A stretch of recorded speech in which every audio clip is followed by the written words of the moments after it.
Is Hróptr Odin? Well, I'm going to answer that question right off the bat. No. Hróptr is not Odin.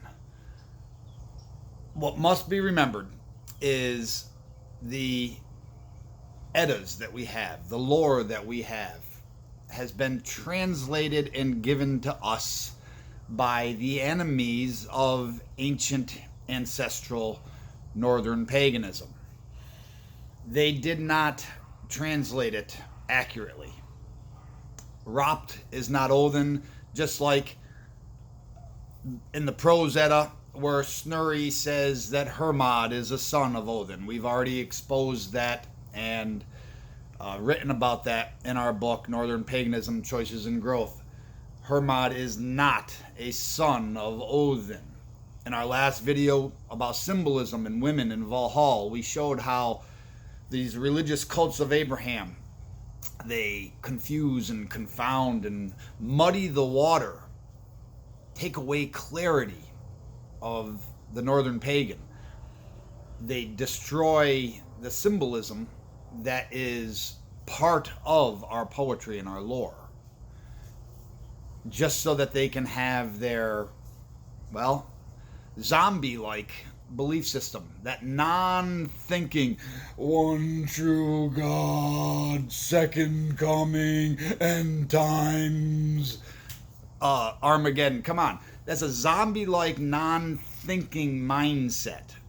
And our gods and goddesses, our ancestors, not only did they want us to be passionate about our past, our beliefs, our ancestry, and them, they wanted us to be strong. That is our folk soul. Strength and passion. Strength and passion. Strength and honor.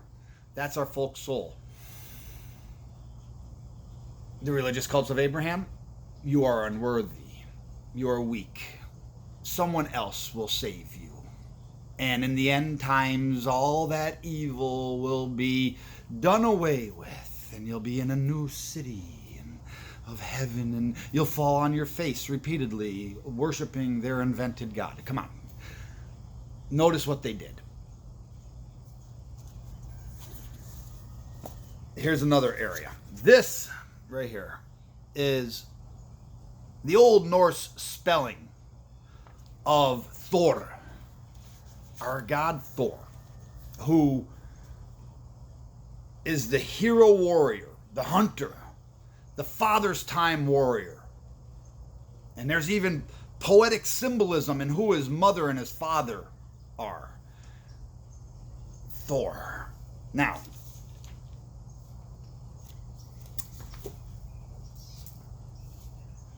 I've said it before, I'm going to say it again. The Prose Edda, written by Snorri Sturluson, is worthless as a prose of our poetry. I'll just leave that there.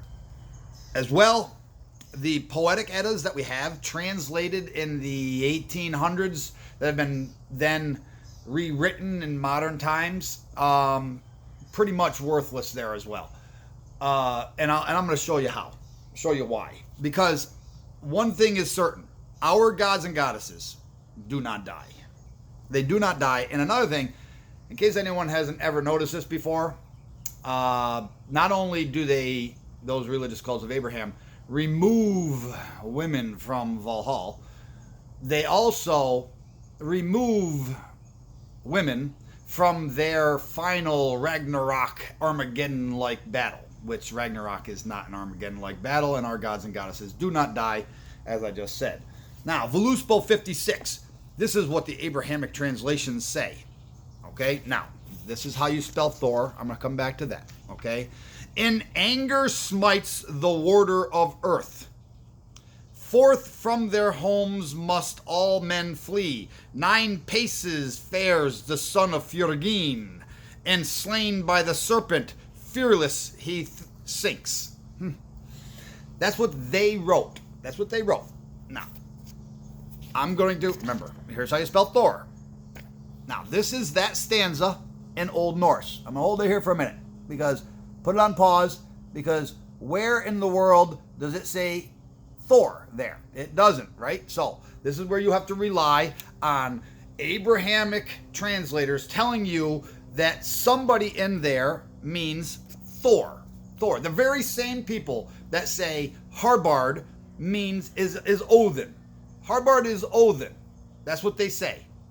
But yet Thor calls Harbard effeminate, like a loose, wet, limp cloth. That's what Harbard is not Odin. Harbard is Loki. So, in the prose explanation of that stanza, here's what they have to say. These religious cults of Abraham. First off, notice, second stanza. It says Midgard's burr. Okay? They say that is the warder of earth. Okay? That's where Midgard becomes all of earth. It's not. It's the middle fence. The middle fence. Meath, middle, Garth. Fence or guard, ward. Vur is Old Norse for a warder. Okay? So you have Meathgar's middle fence warder. They say it's earth because they marry their translation, manipulate it to their Abrahamic belief system. Midgard is not earth. But they go on because they say, see, the son of Fjörgyn, third row up from the bottom, Fjörgyn's burr. Fjörgyn's burr. They say that translates as Thor. That is who Thor is. But they also said that Hermod was the son of Odin. Okay, so here you have, in their prose definition of that stanza, the warder of earth is Thor. The son of Fjörgyn, again, Thor. Who, after slaying the serpent, is overcome by his venomous breath and dies. Fjörgyn appears in both a masculine and a feminine form. In the masculine, it is the name for Odin. In the feminine, as here, and in Hróptr 56, it apparently refers to Yorth. Kinda. They have confounded and muddied the waters so terribly, so absolutely terribly, so that they could make this translation either sound silly or sound so much like their Abrahamic texts that people would be like, well, what's the difference? Zombie. Now here's thinking.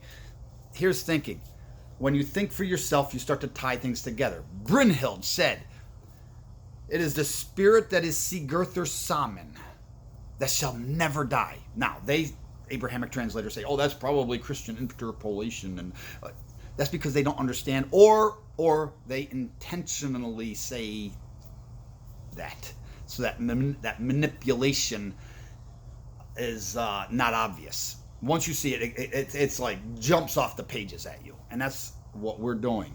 We're showing you that. We're not telling you what to think. We're showing you so that when you see things, you can say, that's wrong, and this is what it means. Now, so Brynhild, the victory driver, says, that spirit that is Sigurður Samin shall never die, shall never fade. Well, that is our folk soul. Passion and strength and honor. But wait, who is Sigurd? Who is Sigurd? All right, in the Volsunga saga, Odin takes the sword of Graham and drives it into the tree. Who pulls that sword from the tree? Volsung. Volsung pulls it from the tree. So, Volsung claims descendancy from Odin. He is the son of Odin. So then, Odin's grandson is who? Sigmund, the hand of victory. Sigmund. Who is Odin's great-grandson then? Who is Odin's great-grandson would be Sigurd, the son of Sigmund. So now we're getting someplace, because see, now we have a line of descendancy. A line of descendancy from Odin through Volsung, Sigmund, Sigurd, and Sigurd is the soul that never dies. Sigurd, that Sigurður Samin. never dies. Fjörgyn's burr. Fjörgyn's burr is not Odin's son. Fjörgyn's burr. Burr is the father of Odin.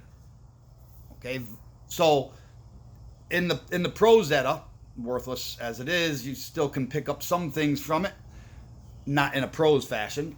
Burr, B-U-R or B-O-R, is Odin's father. So you have this line of descendancy. Fjörgyn is not a wishy-washy, well, could be masculine, could be feminine. This shows a handed down strength, a handed down passion that Brynhild expounds upon and tells Sigurd, now you must choose. This great-grandfather, which would be Odin, and Fjörgyn's burr. Now, Odin's father, don't think literal, don't think, oh, zombie, I've been programmed. This is poetry. This is lore from our ancestors. Odin's father is not his literalist father. It is his poetic father. What is a father and what is a mother if they're not literal? They are guiding characteristics. They are guiding attributes. So you have these overriding characteristics about you, folk soul. Okay? That is who Fjörgyn's burr is. It is the attributes and characteristics from Fjörgyn. And those attributes, which I'm not going to get into Fjörgyn in this video, that will be coming. Those attributes of strength and passion and honor that are our folk soul live forever in our folk, handed down ancestrally, as Brynhild says, the victory driver relates to us.